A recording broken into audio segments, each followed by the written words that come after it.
bio est un concept à 360 degrés de télésanté, donc qui associe des cabines de mesure autonomes et en libre service, intuitives et au design engageant, à des applications web et mobiles pour faire son suivi en longitudinal de santé et de bien-être.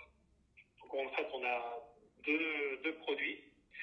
Donc le premier qui est l'iPod, qui est une cabine fermée et qui est adaptée donc, aux espaces ouverts à fort passage, comme les hôpitaux, les centres commerciaux, grande surface.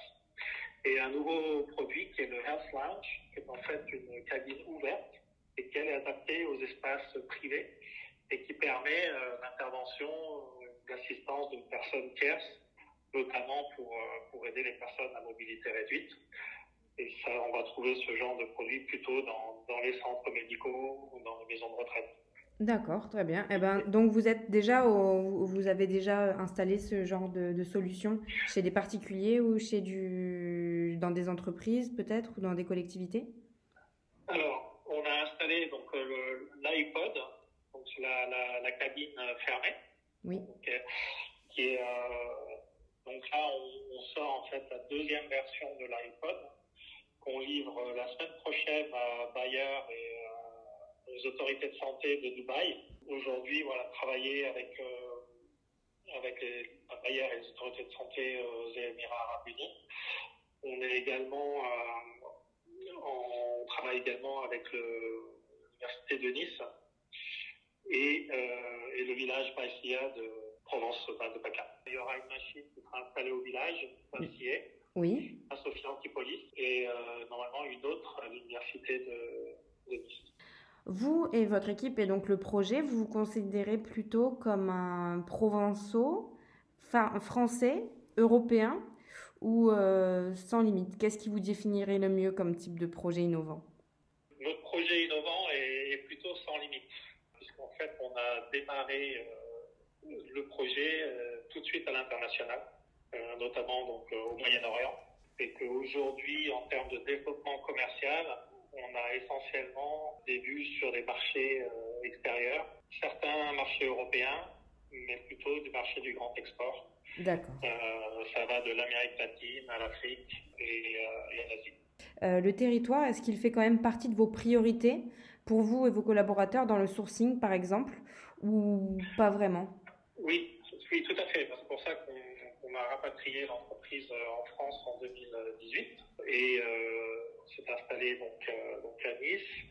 Et l'idée, effectivement, aujourd'hui, on travaille avec le centre de plasturgie dans la région pour relocaliser la production en France et dans le territoire. D'accord, donc ça fait partie de vos priorités. Et alors, à travers le CES, qu'est-ce que ça représente pour une entreprise comme vous d'y participer? Je n'ai pas pu trouver l'information si vous y avez déjà assisté, si vous aviez déjà pitché pour ce genre d'événement. Oui, on a déjà assisté au CES l'année dernière. Par contre, on n'avait pas encore les nouveaux dispositifs. D'accord, vous étiez au stade de projet. Voilà, donc là maintenant, sur l'année 2020, on a travaillé sur le développement des nouveaux dispositifs et qui sont maintenant livrables, qui sont livrés là, courant janvier. Pour ça, donc, on a pitché. D'accord, donc ça représente quand même une couverture médiatique intéressante pour cette étape-là du projet à laquelle vous êtes en train d'arriver. Oui, puisqu'on arrive à l'étape de la commercialisation, donc qui est vraiment l'étape maintenant intéressante. Est-ce que c'est trop frais de vous demander s'il y a déjà eu des tentatives de contact à l'issue de vos pitchs?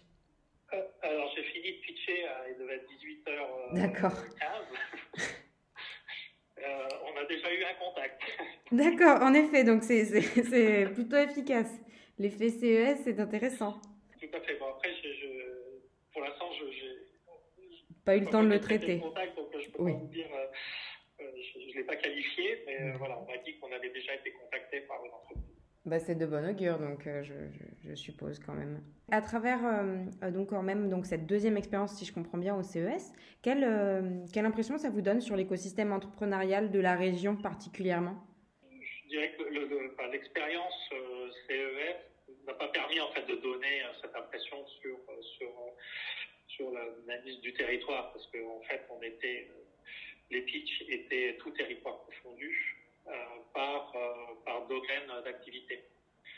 Donc il n'y avait pas que des sociétés implantées sur la région niçoise, oui, ou même PACA. Donc c'était vraiment national, voire international. Parce qu'il y avait même des sociétés au Canada, en Afrique. Donc on ne peut pas suffisant pour avoir une idée. Par contre, moi, je connais bien le milieu des startups, et notamment dans la santé, que ce soit sur la région de Sofia, ou PACA, ou France, de manière générale, indépendamment du CES. D'accord. Bah, c'est vrai que là, donc, c'était le troisième jour, donc c'était surtout sur la Smart Santé. Et il y a eu le Smart Habitat et le Smart Business, sur lesquels il y a eu pas mal d'entreprises de la région. Et j'ai pu mener d'autres interviews concernant donc, des pitchers aussi sur des projets régionaux et qui sont très inspirants, ce qui montre le dynamisme quand même de notre région, comme vous le dites. Pour simplement peut-être aboutir sur une question qui est peut-être un petit peu moins joyeuse, à moins que vous me fassiez mentir et j'ose espérer. Est-ce que la conjoncture actuelle a eu un impact sur l'orientation du projet Bodio et peut-être sur son financement? Ça, c'est pas forcément propre à Bodio, mais de manière générale, c'est d'autant plus vrai en France, la pandémie a été plutôt favorable à l'e-santé. Donc vous me faites mentir, ça me fait plaisir. Je vous fais mentir parce que justement, on a vu une explosion de la télémédecine, de la téléconsultation, de la télésurveillance, de tous les outils digitaux qui étaient jusqu'à présent plutôt dénigrés par le corps médical et par nos gouvernants. Et ils se sont rendus compte que finalement, ça pouvait rendre d'énormes services. Et, oui. Et ça a en fait plutôt donné une impulsion à l'écosystème de l'e-santé. Et nous, on n'y échappe pas. Alors après, ça c'est le côté, je dirais, positif, rose de l'histoire. Maintenant, c'est vrai qu'au niveau des financements, mais ça ne nous concerne pas parce qu'on n'était pas en recherche de levée de fonds, mais par expérience, je sais qu'effectivement, sur d'autres projets d'e-santé, ça a retardé les levées de fonds, par exemple. D'accord. Par contre, ça n'a pas mis en danger les projets. C'est-à-dire que les projets se sont quand même réalisés ou quand même avancés. D'accord. Mais tout a été décalé d'au moins 6 mois du fait surtout du premier confinement et de la pandémie.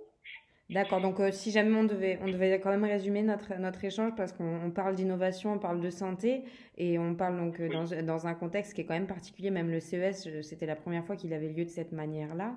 On peut quand même dire qu'on arrive à une conclusion, c'est que cette période, elle a quand même été bénéfique pour l'innovation, elle l'a forcé à innover, à être plus créatif, et je suppose que dans votre domaine également. Oui, alors en fait, ce que ça a poussé, c'est non seulement l'innovation, mais c'est l'adoption des innovations. Oui, qui est quand même une étape... Voilà, les innovations, elles étaient déjà là ou en cours, mais il y avait un retard par rapport à d'autres pays européens, sans aller très très loin, dans l'adoption de ces technologies par les professionnels de santé et évidemment par la population.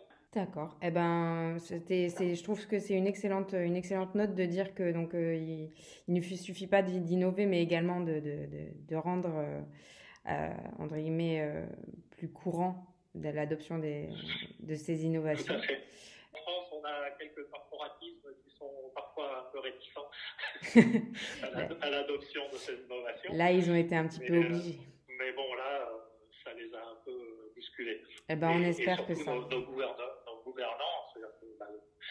a fait aussi le nécessaire, que ce soit au niveau des collectivités territoriales, mais également de l'État, a fait quand même, je dirais, un grand pas dans le sens de favoriser l'adoption de ces outils numériques. D'accord. Eh ben, on espère quand même que pour l'avenir, ça reste comme ça et qu'on reste sur une dynamique. Et je pense que les indicateurs nous le disent. Ce genre d'élan n'est pas rétroactif. Donc, on vous le souhaite pour le meilleur. Vous avez des problématiques qui restent là, pandémie ou pas de pandémie. Les déserts médicaux, ils sont là, ils ne sont pas prêts d'être réglés, que ce soit en France, en Europe, aux États-Unis. Vous avez 80% de la population rurale qui n'a pas accès. Bien sûr, avec l'écologie, c'est le défi à relever. Aujourd'hui, par rapport à Bodio, on répond aussi à ces demandes de pays qui sont soit en développement, soit qui ont des très fortes populations rurales qui n'ont pas accès aux soins. Donc ça, par rapport à nous, et les outils digitaux permettent de désenclaver en fait le désert médical. Eh ben, vous pourrez retrouver, si jamais, dans cette dynamique-là, ça me fait penser à l'interview que j'ai menée avec Monsieur Didier Parakian, qui est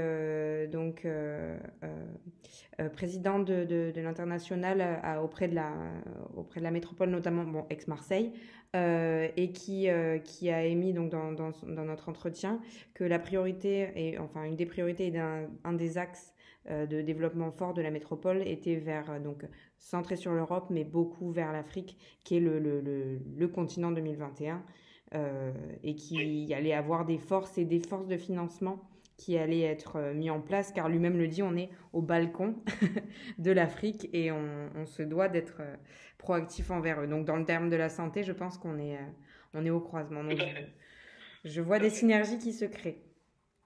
C'est merveilleux et je trouve que ça conclut bien notre échange. Je vous remercie d'avoir répondu et d'avoir pris le temps. Mais je vous en prie. Et encore une fois, le meilleur pour la suite, pour vous et pour Bodio.